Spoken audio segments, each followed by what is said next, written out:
बद्दल माहिती दिली होती, आठवते का? हे काय आहे रे? हे आहे बाटली. रंग कसा आहे? एक वाक्य सांगा मग. ही हिरवी बाटली आहे. माता काय आहे माझ्याकडे? पट्टी कशी आहे? पिवळी आहे. पांढरी पट्टी आहे. बरं, माझ्याकडे आता 2 वह्या आहेत. ही वही कशी आहे? ही वही कशी आहे? एक पुस्तक कसं आहे? आणि एक पुस्तक कसं आहे? आता बघा, तुम्हाला छान छान उत्तर यायला लागली. बाटली हिरवी आहे. बाटली कशी आहे? काय विशेष माहिती सांगितली आपण बाटलीबद्दल? पट्टी पांढरी आहे. मग पट्टीची विशेष गोष्ट काय सांगितली? पांढरी. कारण वेगवेगळ्या कलरच्या पण पट्ट्या असतात, बरोबर ना? पुस्तकामध्ये सांगितलं हे पुस्तक लहान आहे, हे पुस्तक मोठं आहे. हे ऍपल आहे किंवा सफरचंद आहे. काय आहे? सफरचंदाचा रंग कोणता आहे रे? विशेष गोष्ट आहे की नाही? सफरचंद लाल आहे. दुसरी गोष्ट, बरं, ही काय आपली द्राक्षांचा रंग कोणता आहे? द्राक्षे हिरवी आहे. तर ही स्कूटर आहे. ही स्कूटर आहे. ही स्कूटर हिरवी आहे. कोणता रंग सांगितला? हिरवा. हे काय आहे बघा? मोर कसा आहे? सुंदर आहे. मोर कसा आहे? सुंदर. छान दिसतो की नाही? मोराबद्दल माहिती सांगताना कोणता शब्द वापरला आपण? सुंदर. अजून एक चित्र दाखवू का? हे बघा, चिमणी. चिमणी कशी आहे? छोटी. चिमणी कशी आहे? छोटी. अजून पोपट पण बघूया. पोपट आहे ना? पोपटची चोच कशी आहे? पोपटला चोच आहे आणि चोच कशी आहे? डाळिंब आपल्याला नाव माहिती आहे. डाळिंब नुसतं म्हणून चालेल का? डाळिंबाचं वर्णन करूया. डाळिंब गोड आहे. डाळिंब लाल कलरचा आहे, हो की नाही? डाळिंबामध्ये खूप बिया असतात. अशा पद्धतीने आपण वर्णन करणार. मग डाळिंब दिसायला सुंदर आहे असं पण वर्णन येऊ शकतो. म्हणजे डाळिंबाबद्दल आपण सांगताना सुंदर आहे, लाल आहे, गोड आहे, खूपच बिया आहे असं आपण वर्णन केलं. ह्या सगळ्या वर्णन करणाऱ्या शब्दांना आपण विशेषण म्हणायचं. काय म्हणायचं? काय म्हटलं मी? नामाबद्दल विशेष माहिती सांगणारा जो शब्द आहे त्याला विशेषण असं म्हणायचं. रूपदर्शक विशेषण.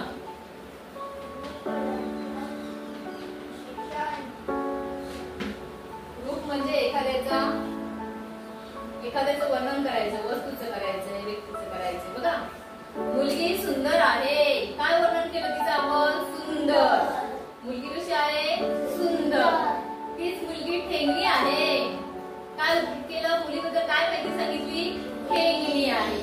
मुलगी खूप उंच आहे. काय वर्णन केलं? उंच. म्हणजे एका मुलीबद्दल आपण सांगताना अनेक शब्द वापरले ना, रूपदर्शक. त्याच्यामध्ये लिहून घ्या. उदाहरणार्थ, रस्ता लांब आहे. काय सांगितलं रस्त्याबद्दल? रस्ता लांब आहे. बघा, इथे लिहूया आपण अगोदर सुंदर मुलगी. आणि ती मुलगी हुशार पण असू शकते की नाही? हुशार मुलगी.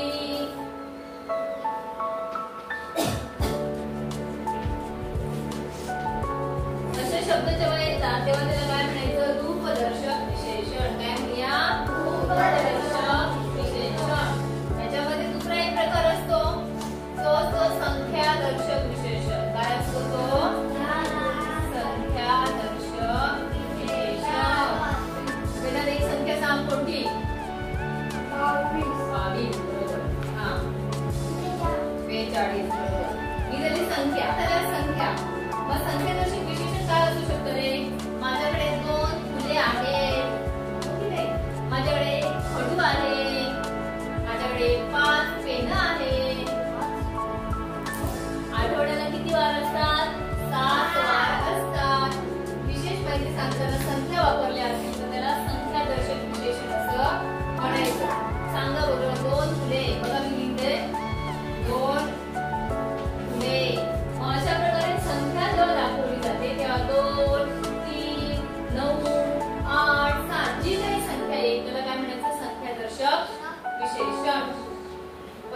प्रमाणदर्शक विशेषण.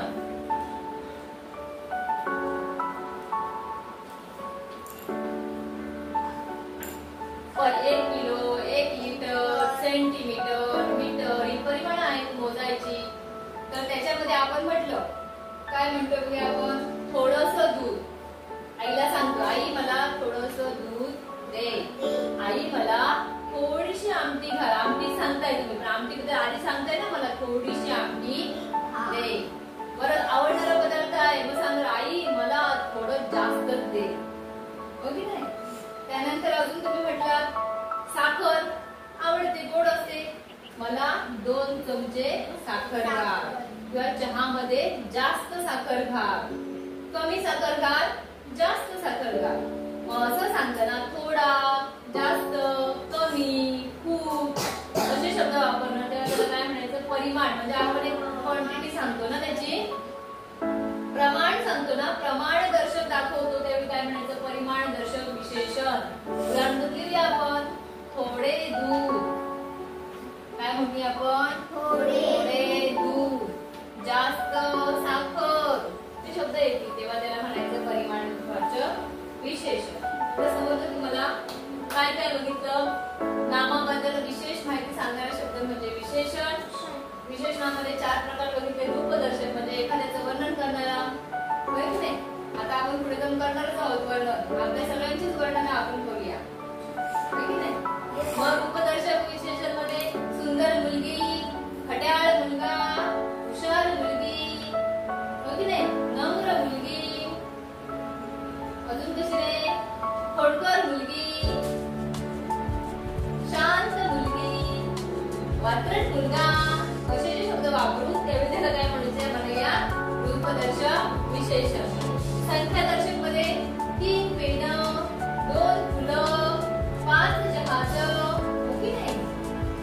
7 काय वार, 7 वार, 3 मित्र, 5 भांडी. असं जे काही आपण संख्या वापरणार त्या संख्येला काय म्हणायचं, संख्यादर्शक. ते विशेषणच आहे. विशेषण सांगितले, आईने सांगितलं तुम्हाला, हे ती 5 भांडी ती धुवून घे. मग तुम्ही बघा ना, हो काय किती धुवायचे आपल्याला भांडी, 5 धुवायचे ना, धुवून ठेवूया. आई पटकन जेवण बनवून दे. किंवा चपात्या, पोळ्या आपल्याला जेवणात पाहिजे, आई मला 1च भाकरी दे. चपाती असेल तर काय म्हणणार, पोळी असेल तर म्हणणार तुम्ही, आई मला 2 पोळ्या दे. आणि आवडतं अजून काहीतरी असेल जेवणामध्ये तर सांगणार अजून एक दे, 3 पोळ्या दे, असं पण होऊ शकतं. मग हे संख्या आपण सांगतो, त्याला संख्यादर्शक विशेषण. समजलं? परिमाणदर्शक म्हणजे परिमाण म्हणजे मोजमापाचं प्रमाण असतं. थोडं, जास्त, कमी, अधिक, हे परिमाणदर्शक विशेषण. एवढे प्रकार समजले सगळ्यांना? हो. केदार सकाळी लवकर उठतो, तो शांत स्वभावाचा आहे. केदारला 2 बहिणी आहेत, त्याची बहीण रुपाली सुंदर रांगोळी काढते. केदारने वाचनालयातून पुस्तक आणले, ते गोष्टीचे पुस्तक आहे. त्यात सुंदर गोष्टी आहेत, त्यात रंगीबेरंगी चित्रे आहेत. बरोबर? हा झाला पॅराग्राफ. ह्या पॅराग्राफ मध्ये आपल्याला आता प्रत्येक वाक्यामध्ये एक विशेषण दिलेले आहे. म्हणजे विशेष गोष्ट सांगितली ना आपल्याला, केदार बद्दल सांगितली, त्याच्या बहिणीबद्दल सांगितली, त्या गोष्टीच्या पुस्तकांबद्दल सांगितली, ते पुस्तक कुठून आणलं ते सांगितलं. मग आपल्याला सांगायचंय पहिलं वाक्य शामवर आहे, त्याच्यात विशेष अंडरलाईन करूया.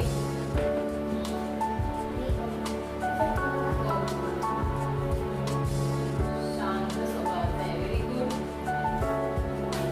तो बरोबर केलं रे. हे संख्यावाचक विशेषण आहे ना, त्याच्या बहिणी किती आहेत? 2.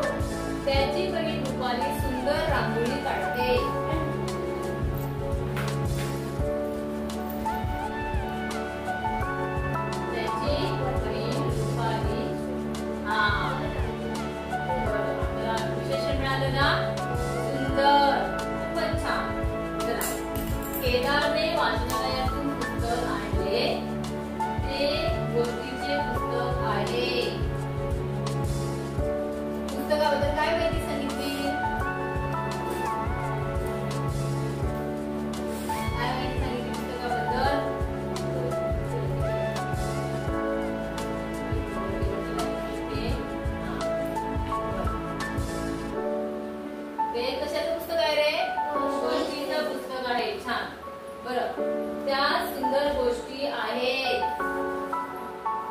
गोड. छान. आता शेवटचा दुर्वा.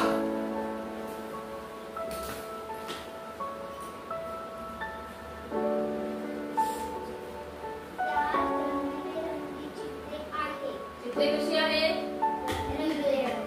आपलं विशेषण काय आहे त्या ठिकाणी? रंगीबेरंगी. खूपच छान. सगळ्यांसाठी खूप खूप टाळ्या. हा व्याकरणातला एक महत्त्वाचा प्रकार शिकलेलो आहे. सगळ्यांना समजलं ना विशेषण म्हणजे काय असावे? नामाबद्दल अधिक माहिती सांगणारा शब्द म्हणजे काय असतो? विशेषण.